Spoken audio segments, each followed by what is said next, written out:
இந்த வீடியோவில் நம்ம ருமாலி ரொட்டி செய்வது எப்படின்றத பற்றி பார்க்க போகிறோம். ருமாலி ரொட்டி செய்வதற்கு நான் இங்கே 1/4 கிலோ மைதா மாவு எடுத்துருக்கேன். அதில் நமக்கு தேவையான அளவு உப்பு போட்டுக்கலாம். மாவில் நல்லா பிசைஞ்சு விட்டுக்குங்க. உப்பையும் மாவையும் நல்லா கலந்து விட்ட பிறகு பால் கொஞ்சம் கொஞ்சமாக ஊற்றி பிசைஞ்சுக்கலாம். நல்லா மொத்தமாக ஊற்றிடாதீங்க, அப்புறம் பதம் தெரியாத போய்டும். அதனால் கொஞ்சம் கொஞ்சமாக பாலை ஊற்றி பிசைஞ்சு எடுத்துக்கோங்க.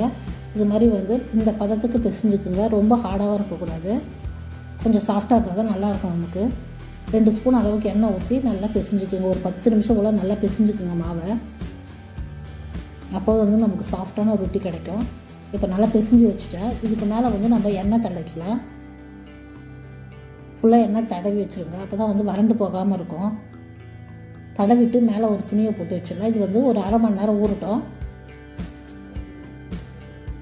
இப்போ 1/2 மணி நேரம் ஆயிடுச்சு. நம்ம எடுத்து பார்க்கலாம். மாவு நல்லா சாஃப்டாக வந்திருக்கு. இது மாதிரி நல்லா நமக்கு சாஃப்டாக வந்தால் தான் ரொட்டி நல்லா சாஃப்டாக கிடைக்கும். இப்போ நான் இது நல்லா உருண்டை பிடிச்சி இது மாதிரி தட்டி எடுத்து வச்சுக்கோங்க. கீழே மைதா மாவு பவுடர் கொஞ்சம் தூவி விட்டுக்குங்க. நம்ம தட்டி வச்சுருந்த மைதாவை எடுத்து அதில் வச்சு உருட்டிக்கலாம். நல்லா நம்ம இது நல்லா தின்னாக உருட்டணும். நம்ம எவ்வளோ மெலிசாக தட்டுறோமோ, எவ்வளோ மெலிசாக உருட்டுறோமோ அவ்வளோ அளவுக்கு நம்மளுக்கு சாஃப்டான ரொட்டி கிடைக்கும். அதனால் நல்லா உருட்டிக்கு எடுத்துக்குங்க.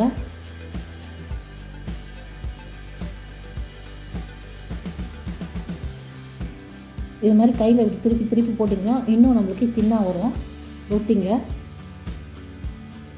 இது பாருங்க, நல்லா தின்னாக வர ஆரம்பிச்சிச்சு. பாருங்க, நல்லா தின்னாயிடுச்சு. இவ்வளோ அளவுக்கு தின்னாக இருந்தால் போதும். இப்போ நம்ம ஒரு பேனை சூடு பண்ணிக்கலாம். சூடு பண்ணிட்டு அதில் போடுங்க. ஒரு பக்கம் நல்லா வெந்து வரட்டும்.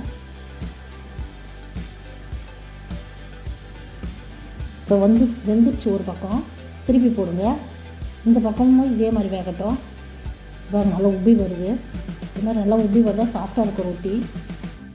இந்த பக்கமும் வெந்துடுச்சு. 2 பக்கமும் நல்லா வெந்து வந்துடுச்சு பாருங்கள். இது நம்ம ஒரு தட்டில் எடுத்து வச்சுக்கலாம்.